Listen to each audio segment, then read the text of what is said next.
اعوذ باللہ من الشیطان الرجیم، بسم اللہ الرحمن الرحیم، انا اعطیناک الکوثر، اے حبیب مکرم صلی اللہ علیہ وسلم، بے شک ہم نے آپ کو کوثر عطا کر دی، فصلی لربک وانحر ان شانئک هو الابتر، آپ اپنے رب کے لیے نماز پڑھا کریں اور قربانی دیں، اور بے شک آپ کا دشمن ہی ابتر،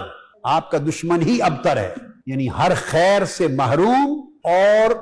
دوام سے محروم رہ جانے والا منقطع النسل ہے، وہ باقی نہیں رہے گا، آپ کا دشمن باقی نہیں رہے گا۔ یہ جو سورہ کوثر ہے، اس میں لفظ کوثر کے درجن سے زائد معانی ہیں، اور سب سے اعلیٰ معنی الکوثر کا الخیر الکثیر ہے، جسے امام بخاری نے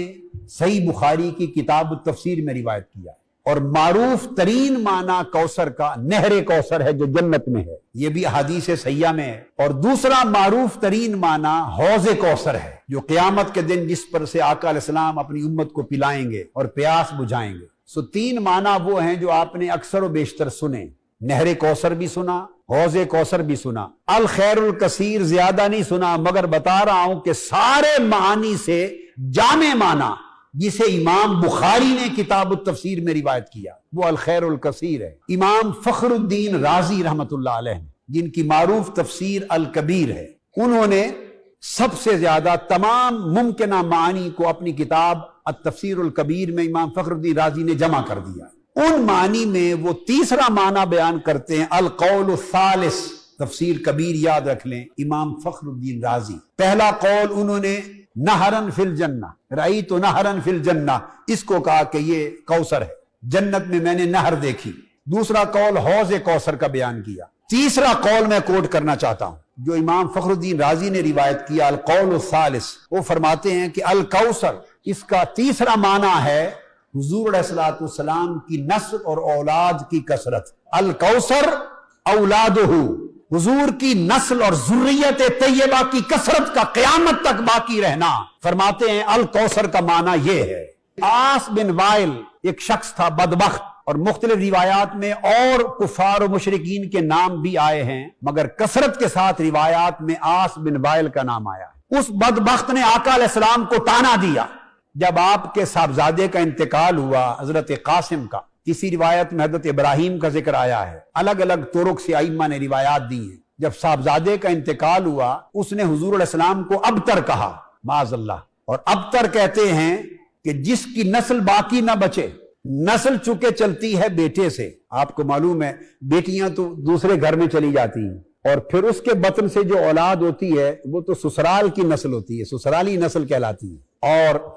اپنی نسل جو چلتی ہے کسی کی وہ تو بیٹے سے چلتی ہے۔ جب اولاد ذکور بیٹے نہ رہے، وصال فرما گئے، تو ان کافروں اور مشرکوں نے آقا علیہ السلام کو تانا دیا کہ یہ ابتر ہیں، منقطع النسل ہو گئے، ان کی نسل کٹ گئی، اب محمد کا معاذ اللہ نام لینے والا دنیا میں کوئی نہیں رہے گا، اس کی نسل کٹ گئی۔ اس پر امام فخر الدین رازی رحمت اللہ علیہ نے فرمایا کہ ان کے اس تانے کے رد میں اللہ تبارک و تعالی نے سورہ کوثر کو نازل کیا۔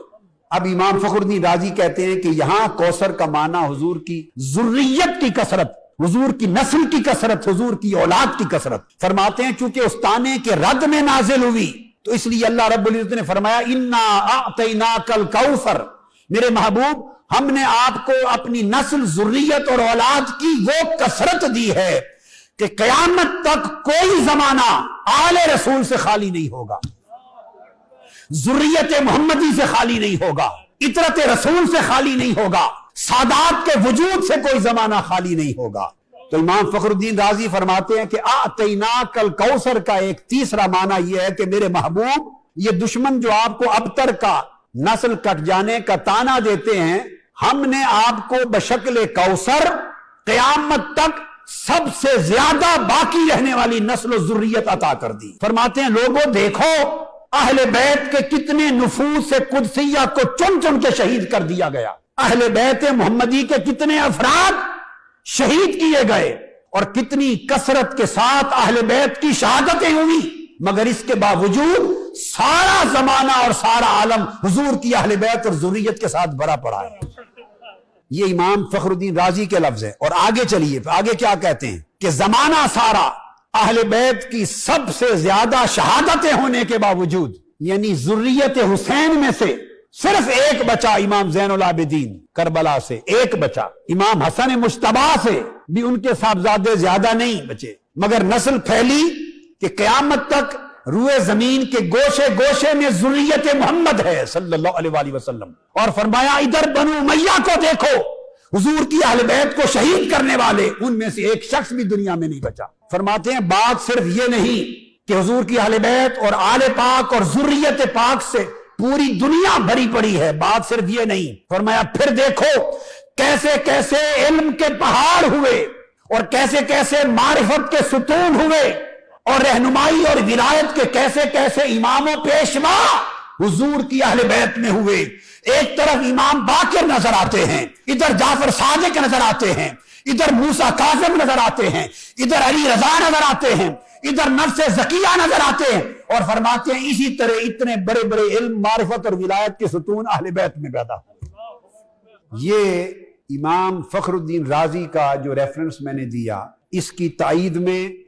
2-3 ریفرنس امپورٹنٹ اور بھی دے دوں، کیونکہ پوری دنیا میں یہ بات جا رہی ہے اور لوگ اہل علم توجہ سے سن بھی لیں گے، سمجھ بھی لیں گے، اور یہ نہیں ہوگی کہ صرف کوئی ایک قول ہے جس پر میں نے مدار کر لیا بات کا۔ اب اس کے بعد یہ تفسیر بیضاوی ہے میرے ہاتھ میں، اور قاضی بیضاوی، امام بیضاوی کا مقام بیان کرنے کی حاجت نہیں رکھتا، تو تفسیر بیضاوی میں بھی انہوں نے اسی طرح الکوثر کی تفسیر میں اس ایک قول کو بھی ذکر کیا ہے، فرمایا وقیل اولادہ، اور ایک قول یہ بھی ہے الکوثر سے مراد حضور کی اولاد۔ اسی طرح امام ساوی نے جلالین کے حاشیہ میں انہوں نے بھی اس قول کو ذکر کیا اور فرمایا الکوثر کا ایک معنی یہ بھی ہے جس کی اللہ پاک نے تحقیق فرما دی کہ جتنی ذریت اور اولاد اور نسل مصطفیٰ کی بڑی، کائنات میں کسی انسان کی نسل اتنی نہیں بڑی ہے، اور فرمایا کہ یہ کثرت صرف عدد میں ہی نہیں ہے، برکت میں بھی ہے، اور یہ کثرت عددی اور کثرت روحانی قیامت کے دن تک قائم رہے گی۔ فرماتے ہیں کہ هو اول من مات من اولادہ، حضور کے 7 اولادیں تھیں، حضرت قاسم، حضرت عبداللہ جن کو طیب و طاہر بھی کہتے تھے، اور حضرت ابراہیم، 3 صاحبزادے تھے اور 4 صاحبزادیاں تھیں، حضرت زینب، حضرت رقیہ، حضرت ام کلثوم اور حضرت فاطمہ۔ ساری اولاد حضرت خدیجہ الکبریٰ رضی اللہ تعالی عنہ سے تھی، سوائے ایک صاحبزادے حضرت ابراہیم کے، وہ حضرت ماریہ قبطیہ سے تھی۔ اب امام ساوی لکھتے ہیں 7 میں سے 6 حضور کی حیات طیبہ میں مثال فرما گئے، وَمَاتُوا جَمِيعًا فِي حَيَاتِهِ إِلَّا فاطمہ۔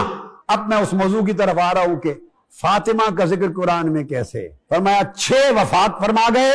سوائے فاطمہ کے، اور حضرت فاطمہ زہرا زندہ رہیں، وَذُرِّيَّتُهُ الْبَاقِيَةُ إِلَى يَوْمِ الْقِيَامَةِ مِن نَسْلِهَا، اور حضور علیہ السلام کی جو ذریت ہے اس کے لیے صرف 7 اولاد میں سے صرف ایک بیٹی فاطمہ کو منتخب کیا گیا، اور قیامت تک جو حضور کی نسل اور ذریت سے پوری کائنات بھری پڑی ہے وہ صرف بطن فاطمہ کی برکت سے بھری پڑی ہے۔ کوثر سے مراد تو حضور کی ذریت ہو گئی، اب نسل چلتی ہے بیٹے سے۔ بیٹے تینوں حضور علیہ السلام کے تھوڑی عمر میں وصال فرما گئے۔ وہ ختم نبوت کا راز تھا کہ کوئی بیٹا جوان نہ ہوا، نہ شادی کی عمر کو پہنچا، نہ شادی ہوئی، نہ پوتے ہوئے، تو نسل ذریت تو چلنی تھی بیٹے سے، بیٹے وصال فرما گئے۔ اسی پر تو تانا دیا تھا دشمنوں نے، جس تانے کا جواب یہ اللہ رب العزت کی سنت تھی اور عادت مبارکہ تھی۔ جو دشمن بدبخت خدا کے حبیب کو تانا دیتا، حضور کو حکم تھا محبوب آپ کسی دشمن کو جواب نہیں دیں گے، تانا آپ کو آپ کا دشمن دے گا، جواب میں دوں گا۔ اب بات یہ ہے کہ نسل تو چلنی تھی بیٹے سے، بیٹے وصال فرما گئے، تو پھر وہ کوثر کا خواب جو کثرت ذریت کے معنی کے لحاظ سے، اس کی تعبیر کیسے ہوتی؟ تو آقا علیہ السلام نے فرمایا، امام طبرانی نے المعجم الکبیر میں روایت کیا، امام ابو یعلا نے المسند میں روایت کیا، امام دیلمی نے الفردوس میں روایت کیا، خطیب بغدادی نے تاریخ بغداد میں، مزی نے تہذیب الکمال میں، اور کثرت کے ساتھ حضرت فاطمہ الزہرا رضی اللہ تعالی عنہا ہی روایت کرتی ہیں کہ حضور علیہ السلام نے فرمایا، حضرت فاطمہ روایت کرتی ہے کہ حضور علیہ السلام نے فرمایا ہر ماں کی اولاد اپنے باپ کی طرف منسوب ہوتی ہے، ہر ماں کے بطن سے، پیٹ سے جنم لینے والی اولاد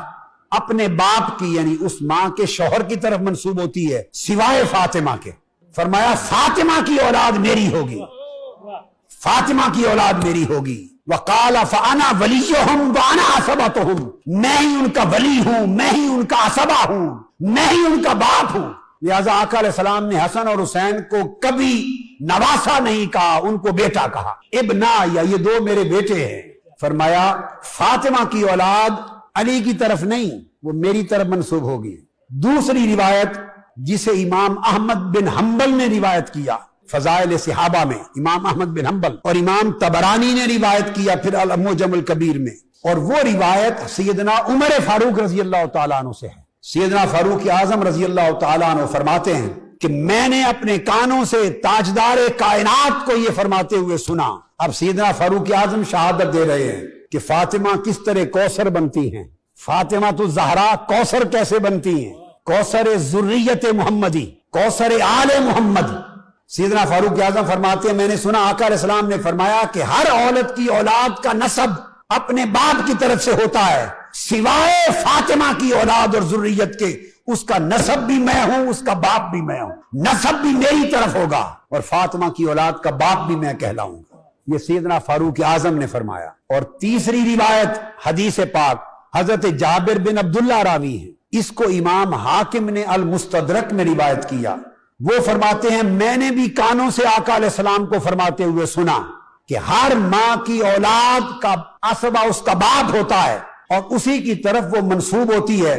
سوائے فاطمہ کی اولاد کے، ان کا باپ میں ہوں گا اور وہ میری طرف منسوب ہوگا. اب اس حدیث کی تعبیر یہ ہوئی کہ چونکہ ابتر کے تانے کا جواب اللہ نے دیا میرے محبوب، میں آپ کی نسل اور ذریت کو اتنا بڑھاؤں گا اور اس میں اتنی کثرت و برکت پیدا کروں گا کہ قیامت تک آپ کی نسل و ذریت باقی رہے گی، آپ کے دشمنوں کی نسلیں مٹ جائیں گی. مگر چونکہ بیٹا آپ کا جوان نہیں ہوا، اور کسی بیٹے کا جوان ہونا مقصود نہیں، یہ ایک الگ سبجیکٹ ہے، اس کی حکمت ختم نبوت کے مسئلے میں ہے، وہ ایک الگ سبجیکٹ ہے. تو چونکہ بیٹا زندہ نہیں رہا لہذا ہم آپ کی نسل اور ذریت کو قیامت تک پھیلانے کے لیے بیٹے کا مقام فاطمہ کو دیتے ہیں. اب آپ کی نسل و ذریت فاطمہ سے چلے گی، چونکہ وہ نسل و ذریت جو حضور کی کوثر بنی، اس کوثر کے لیے نہر سیدہ فاطمہ الزہرا کو بنایا. لہذا سیدہ فاطمہ الزہرا ایک معنی کی روح سے کوثر محمد ہیں صلی اللہ تعالی علیہ وآلہ وسلم. سب سے پہلے نئی ویڈیوز کو حاصل کرنے کے لیے شیخ الاسلام ڈاکٹر محمد طاہر القادری کے آفیشیل یوٹیوب چینل کو سبسکرائب کریں اور بیل آئیکن کلک کریں.